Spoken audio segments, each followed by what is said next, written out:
What's going on, ladies and gentlemen? Future Knight Eric here, and I'm coming at you with my European Championship / OTS Championship Labrynth Deck profile. I was fortunate enough to attend the European Championship in Utrecht about a week or two ago, and I took Labrynth to the event. Now, unfortunately, I wasn't able to participate in the main event because of the last minute trip. I didn't know I was going to be able to go, but thanks to my family and my father, I was able to get a ticket. But I did participate in a lot of side events. Didn't do too well in the side events due to the absolute sheer high level of play that was experienced at the tournament. In the side events, I did not see one off-meta deck. I played into meta almost entirely, purely Kashtera, branded, Rika, sprite variations, and it was an extremely grueling tournament experience, but an extremely amazing Yu-Gi-Oh! And holiday experience.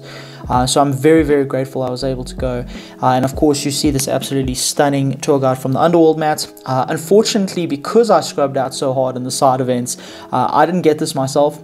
This came from my good friend Pranesh, who was our national champion in Gauteng. And he actually participated in the main event and did extremely, extremely well, and unfortunately losing out on top cut by taking a loss in the very last round of Swiss in the main event. But he played extremely well. He actually recently won our most recent OTS Championship, which was yesterday, if this video goes out on time, at Dragontown in Pretoria. So quite frankly, the best player in South Africa by miles. We also had another South African attend the European Championship, Tariq. He actually got into top 64 and then unfortunately lost in top 64.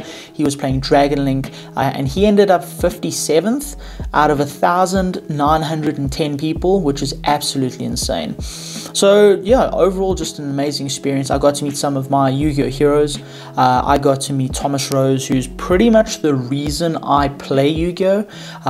His take on Burning Abyss when, Hydrolander was a thing and Snow is pretty much the reason I started playing Yu-Gi-Oh! I mean, you see the tour guide match here.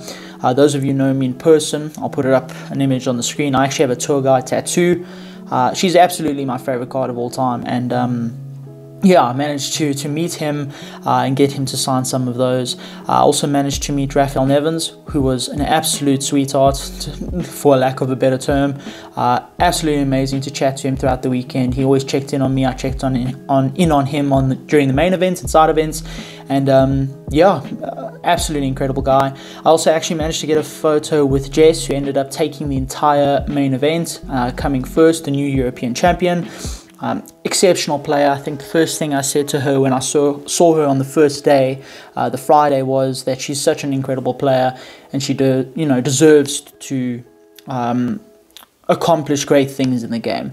But it's absolutely surreal to think that I actually met these people, that I actually sat in the crowd watching, the main stage events that I'd usually be watching at home on the couch on the TV. It was a phenomenal experience, and the grind didn't stop. We got back home, and like I said, I participated in the OTS Championship in Pretoria and Dragontown, and unfortunately, because of absolutely horrendous tiebreakers, I ended up coming 6th, just missing out on that invite. Although two other X1s made it into top 4, I was the 4th X1 according to tiebreakers.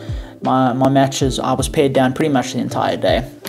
So didn't get the invite, but hoping to get it at the next OTS Championship, which will be next week. And then I think there's actually a few more throughout the year. And then this time we are definitely going to make sure that we can participate in the main event for European Championships next year. This will probably be a super quick deck profile. I just wanted to show off that I finally maxed out the deck, and also some spicy tips and tricks that I picked up from Euros and watching players like Dinkabui and his take on the deck. This is of course a trap list. Again, I'm a strong advocate that the furniture list is unplayable until our Rise Heart is banned or that deck is unplayable. But yeah, we can just get straight into the deck profile. Alright, so to start we of course have our 3 Lady Labrynth. I know Dinkabui was only playing 2 of this card. I'm still strong advocate for 3. A little bit of a heavier normal trap lineup in this version of the deck, so it's almost always live, and unfortunately if you run out of ladies, you run out of your game. You literally can't play anymore without Lady Labrynth of the Silver Castle. And of course, here we have our 3 Starlights. I was tempted to trade in my 2 and potentially get 3 quarter centuries, but the Starlights are just better. I love the silver lettering opposed to the gold, and they're just clean. They're the first ones, you know, they are the max rarity, and I managed to pick my 3rd one up at Euros, which is absolutely insane. The amount of cards there, and I've never seen so much cardboard in my entire life. I've never seen so many Yu-Gi-Oh players in my entire life. With our biggest events in South Africa, you know, peaking at about 100 to 150. We are of course playing 3 Ariana. We are on the trap version, so we need every access to engine we can. Some of my games in the OTS Champs, even though I won, were a bit grueling because I just didn't see engine. But again, that's where the trap version becomes a little bit better in my opinion. You can slow them down to the point that you can get to engine and then just kill them. So Ariana, absolutely amazing. No Ariane.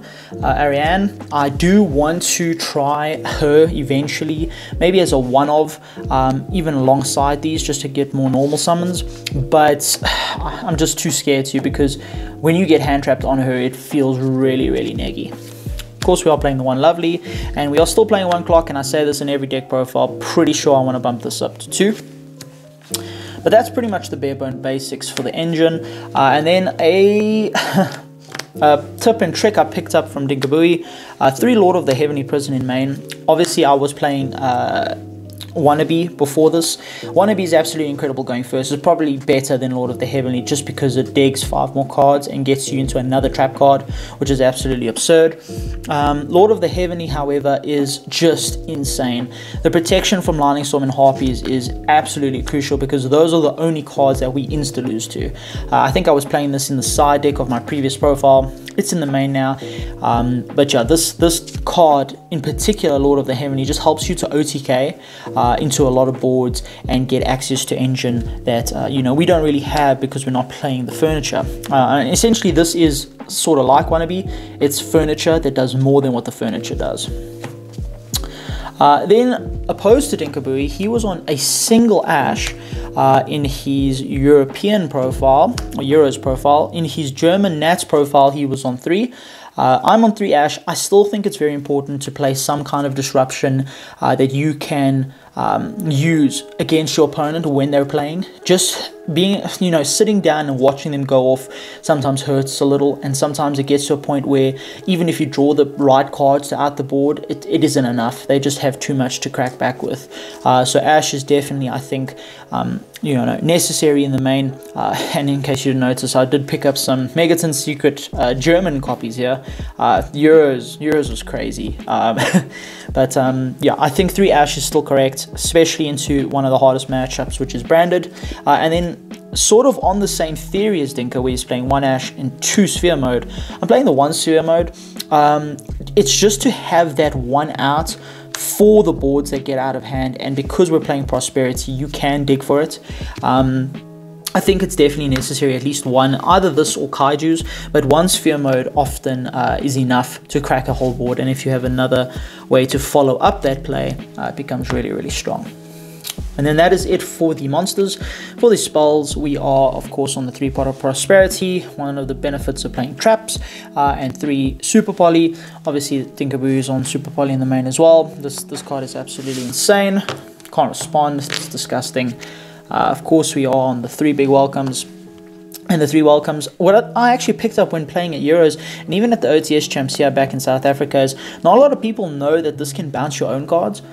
So even at Euros, I would get Impermanent Veiled on Ariana, and I would just bounce my Ariana so it would still resolve. Or like they would use a targeted destruction on Ariana, something like Runics, and I would just bounce I would just use Big Welcome to bounce. It's, yeah, I don't know why people didn't know it does that, but it's definitely a very underrated use of the card. Then for our tech traps, we are playing 2 Dogmatic Punishment. I've tried to cut this down to 1. I simply can't. I like the card way too much, and it's so good into rogue matchups. We're playing 2 Karma Cannon. This is on the same sentiment as Dinkabui. He was actually playing 3 of this for Euros. Card's absolutely insane into the meta. Into rogue, it's a little bit iffy, so I don't want to max out on it, but 2 I think is really strong. We are playing the 1 Eradicator in main. I'm still not a fan of this card just because of the game state that it creates, but you need to play it because cards like Harpies and Lightning Storm do exist. And then I'm still playing the 1 Compulse. I just like to have it to bounce my own cards or to bounce opponents. It's always live, so I like to have it as a trap you can activate literally whenever. Other normal traps, but I suppose are hand traps. We are on 3 Imperm. Again, it's the sentiment of I need to be able to at least dampen the board that my opponent's trying to set up, and this, you know, accomplishes that to some extent. Also, it helps with our floodgates. So when you flip a floodgate, if there's an on-field negate, you can imperm it, and it's the same as when you use strike. Peep the CR German strikes here, absolutely amazing.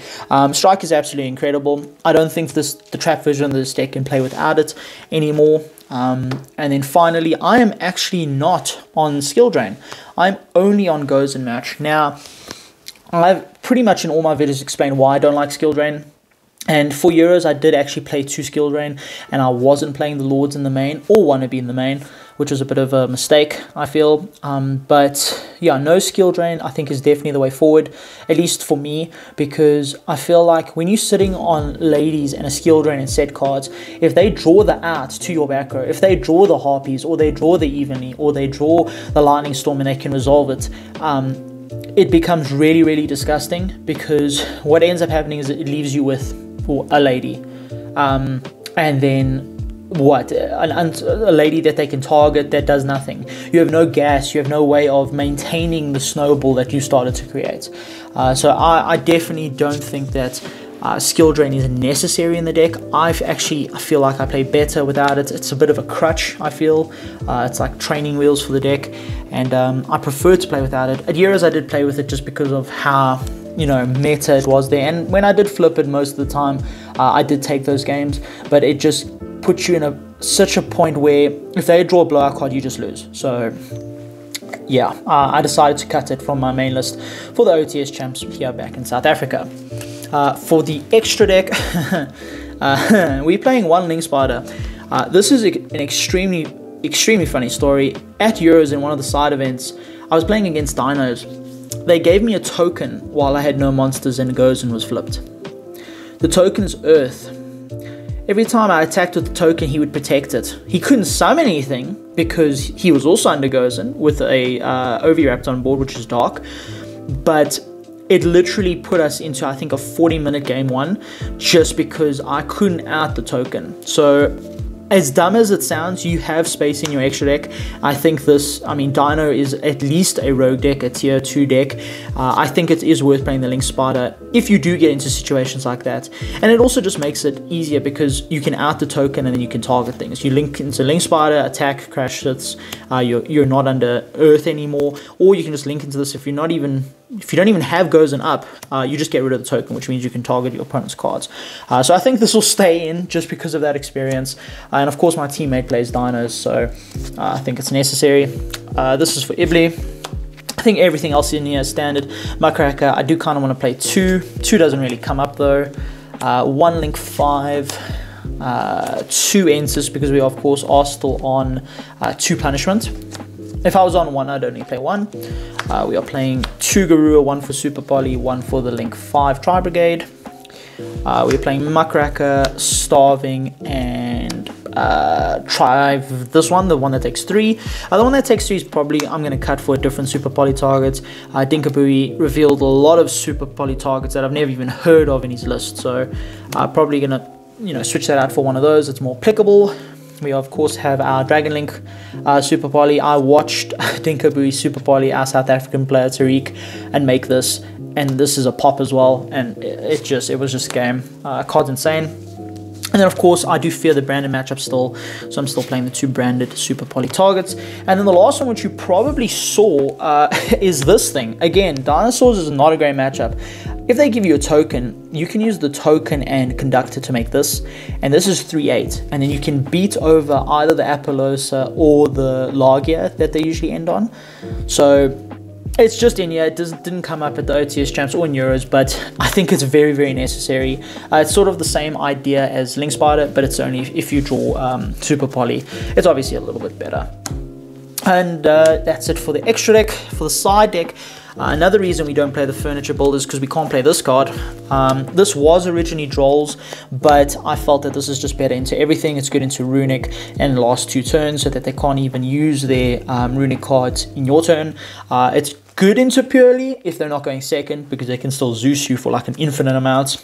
It's insane into Dinos. It literally ends their turn. Cards cooked. As long as we can play it and we need to play it, we will. Then we are playing the other 2 sphere modes. Obviously, this is just to crack really big boards, the Dragon Link boards, the Rika boards, sometimes Kashtira boards, and the Dino boards, actually. Then I am playing 2 Gamma Seal for Kashtira specifically when they do end on a Rise Pass. They don't usually against this version of the deck because they know you're not on Furniture, so they know that the Rise Pass isn't that great. But still, even into the big board, 1 Kaiju on the Rise does make it a little bit easier to manage. We are on the 3 Solemn Judgments as well as 2 Anti-Spell. Anti-Spell actually won me my final round at the OTS Champs against my other teammate Ronan on Manadome, I believe it's called. I flipped this and I actually drew 3 strikes, Lord of the Heavenly and Pot. I went Pot, added Anti-Spell, set 4 Revealed Lord. He drew for turn, showed me his hand, and it was 5 spell cards. So same as Eradicator, I guess. Absolutely insane card. And then obviously from there I just have game because I flipped the Anti-Spell, so I could go Lord, Big, and then you just win from there. The last 2 cards obviously is Harpies. I will never cut this from any list, I'm pretty sure, while it's still legal. If other decks can play it, we should play it too. The 1D Barrier, still sort of an advocate for putting this in main, maybe more so in South Africa, just because of all the rogue that's here, but for now it's in the side. And then finally, we're on the 1 Heavy Storm Duster. This can be anything. It can be the 3rd Kaiju, it can be the 3rd Anti-Spell, but I just thought for the Mirror and other back row decks, and surprisingly into Dragon Link, this card is actually really, really good. So I decided to put that in. Also, you know, taking tips from Dinkabui there. And that is pretty much the list, ladies and gentlemen. Like I said, I hope this is a pretty quick video. I just wanted to touch base after getting back from Euros and participating in that unfortunate OTS Champs and bubbling out a top 4. But you know, I had a really, really awesome time. You know, got to see my fellow South Africans again. And yeah, it was really a reality check to see just how big the gap in skill is between South African players and international players. When you sit down at an event like European Championships, you expect to play meta every single round. It's absolutely absurd, even in the side events. And here it's just very spicy. You sit down and you face the most absurd things you've ever seen. So it's actually a really nice, refreshing change between the 2, versing decks you've never seen before, decks that are underrepresented, you know, overseas, and then going there and facing meta, which is something that I think we all innately prepare for, because most of the better decks can just outright beat rogue, but you need to actually prepare for the meta decks and stuff like this. This is against a, you know, arguably a tier 2 deck that's really scary for this deck. So yeah, I hope you enjoy this deck profile, ladies and gentlemen, and I'll check you in the next one. This is Future Knight signing out.